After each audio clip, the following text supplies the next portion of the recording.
I see it as a minister. Government officials are being attacked. Government officials are being beaten up. Government officials to the level of directorship. Then I'm sitting in my office doing what? How will such officials carry out their functions again when they know their principal or their boss cannot protect them? Not as private individuals, as government officials. So many people have had problems. Chief Olusegun Obasanjo,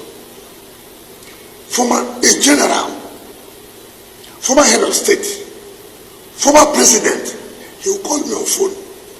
Minister, I look good at this problem of land here. I say, please carry. I will solve the problem. That is former head of state too. Former elected president. We have the courtesy of calling the minister. Look, I have this problem. I have this problem. See how you can look into it. General Tiwa Danjuma will call you. Look, there is this and this and this. These are people who, they're all retired generals.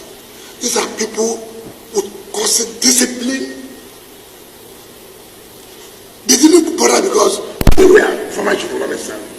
They were former president. They never sent soldiers. They never sent anybody to go and attack anybody. They just call you. And respect the guys, respect. I have to respect them. And I'll tell them, sir, don't worry.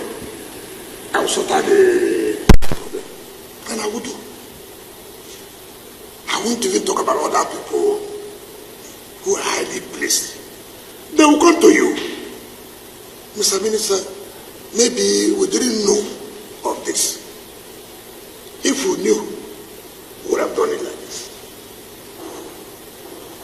When a serving Major General attacked the development control, I wrote a letter. The President Chief of Defense Staff was Chief of Army Staff then. I wrote a letter, sir. See. Because that is a serving military officer.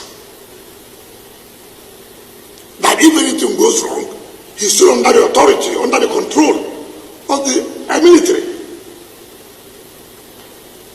When I came on board,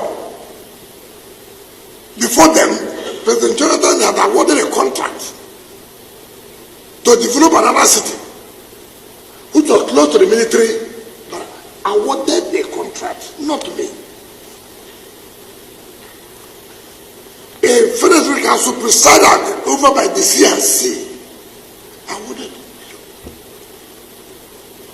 The contractor went there, he was just away. I wrote a letter. We met. The late Chief of Army Staff, Alabangi, was there. The former Chief of Defense Staff was there.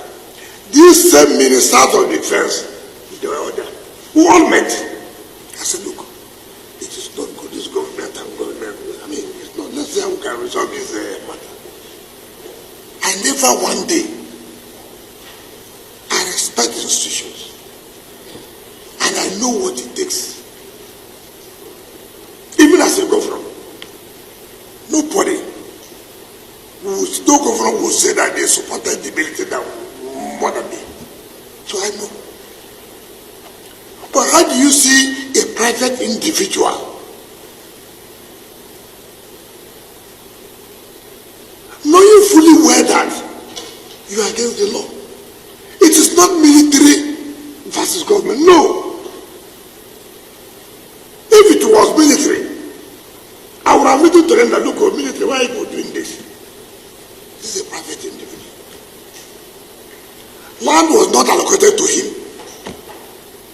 Land was allocated to a company called Santos in 2007 for parks and recreation. They applied to the former minister for change of use. The minister refused. The man went started selling land. Maybe the former chief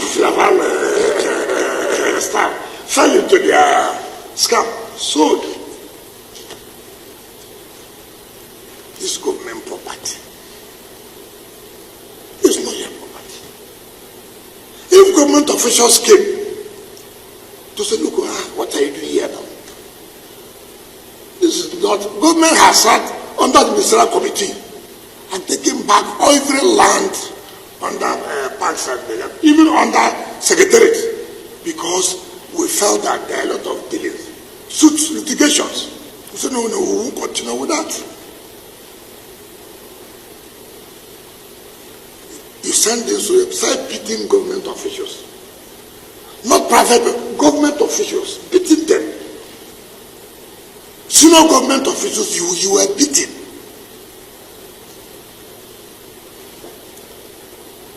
You couldn't do this, okay, let me get to the minister. See how he can help us, No, not to like that.